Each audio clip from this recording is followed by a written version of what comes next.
भारतीय जनता पक्षाचे कार्यकर्ते किती आहेत, पदाधिकारी किती आहेत?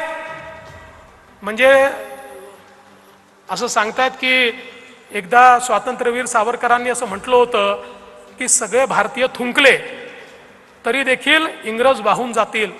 असं आपल्यापैकी प्रत्येकाने रोज एक जरी पोस्ट केली ना तरी देखील फेक नरेटिव्ह संपून जाईल, एक पोस्ट. पण दुर्दैवाने, आणि परत मोकळ्यापणाने बोलतो, मला माफ करा, आमचे लोकप्रतिनिधी देखील करत नाही. आज लोकप्रतिनिधींचे हँडल बघा.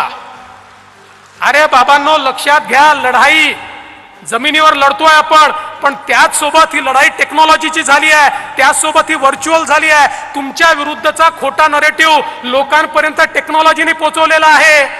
त्याला जर तुम्ही उत्तर दिलं नाही तर तुम्ही जमिनीवर मेहनत करावीच लागेल, ती करतोच, श्रम आहेतच, पण त्याच्या सोबत याचंही उत्तर जर आपण दिलं नाही तर आपण याचा मुकाबला करू शकणार नाही.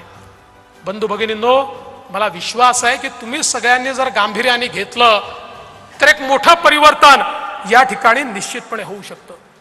आज खरं म्हणजे राज्यामध्ये एक विचित्र अशा प्रकारची स्थिती आहे. ही अशी स्थिती आपण राज्यात कधीच बघितली नव्हती. समाजामध्ये एक मोठी दुफळी तयार झाली आहे. अनेक समाज एकमेकासमोर उभे आहेत आणि दुर्दैवाने या राज्यातल्या काही नेत्यांना असं वाटतं की हे समाज एकमेकासमोर उभे राहिले तरच आपण निवडून येऊ शकतो, म्हणून त्याच्यामध्ये पेट्रोल टाकण्याचं काम काही राज्यकर्ते करतायत. खरं म्हणजे एक गोष्ट लक्षात घेतली पाहिजे, अरे निवडणुका येतील जातील, एखादं सरकार बनेल राहणार नाही, सरकार येतात जातात, पण समाज एकसंघ राहायला पाहिजे.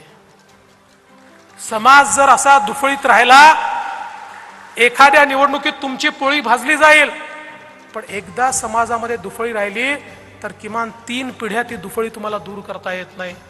कुठे आम्ही समाजाला आमच्या नेतो, काय नेमकं आम्ही करतो, याचा देखील विचार झाला पाहिजे. भारतीय जनता पक्षाने नेहमी स्पष्ट भूमिका ठेवली आहे. मराठा समाजामधला जो गरीब मराठा आहे याला आरक्षण मिळालं पाहिजे, ही पहिल्या दिवशीपासून भाजपची भूमिका आहे. माझा सवाल आहे, आरक्षणाची लढाई सुरू कधी झाली? 1982 साली त्या ठिकाणी स्वर्गीय अण्णासाहेब पाटलांनी काँग्रेसच्या मुख्यमंत्र्यांना भेटून सांगितलं की तुम्ही आरक्षण दिलं नाही तर माझा जीव मी संपवीन. त्या मुख्यमंत्र्यांनी सांगितलं नाही देत, आणि त्या ठिकाणी स्वर्गीय अण्णासाहेब पाटलांनी स्वतःला गोळी मारून घेतली. मराठा आरक्षणाचा पहिला बळी जर कोणी होते तर ते स्वर्गीय अण्णासाहेब पाटील होते. 1982 साली. 1982 सालापासून 2014 साली आपलं सरकार येतपर्यंत इतकी सरकार आली, त्यातली जास्तीत जास्त सरकार एक सोडलं तर काँग्रेसची होती किंवा आताच्या शरद पवार साहेबांची सरकार होती. 4 वेळा पवार साहेब स्वतः मुख्यमंत्री होते. का मराठा आरक्षण दिलं नाही? 82 सालापासून का मराठा आरक्षण दिलं नाही, माझा सवाल आहे.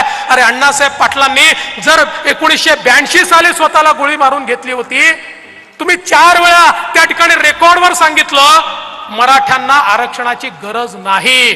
मी नाही बोललो, कोण बोललं? सगळ्या महाराष्ट्राला माहिती आहे, सगळ्या महाराष्ट्राला हे माहिती आहे. पण आता मतांकरता दुफळी निर्माण करण्याचं काम चाललेलं आहे. हो, आम्ही आरक्षण दिलं, आम्ही आरक्षण दिल्यावर ते हायकोर्टात ते टिकवलं, आणि जोपर्यंत आमचं सरकार होतं सुप्रीम कोर्टात 3 वेळा केस लागली, सुप्रीम कोर्टाने स्टे द्यायला नकार दिला. जोपर्यंत आम्ही होतो सुप्रीम कोर्टामध्ये देखील आम्ही आरक्षण टिकवून दाखवलं. पण दुर्दैवाने तुमचं महाविकास आघाडीचं उद्धव ठाकरेजी आणि शरद पवारजींचं सरकार आलं आणि मराठा आरक्षण त्या ठिकाणी गेलं. त्याला प्रोटेक्ट करण्याकरता कुठलाही प्रयत्न केला नाही. पुन्हा एकनाथराव शिंदेजींचं सरकार आलं, भारतीय जनता पार्टी, शिवसेना, राष्ट्रवादी, आम्ही पुन्हा मराठा समाजाला 10% आरक्षण त्या ठिकाणी दिलं.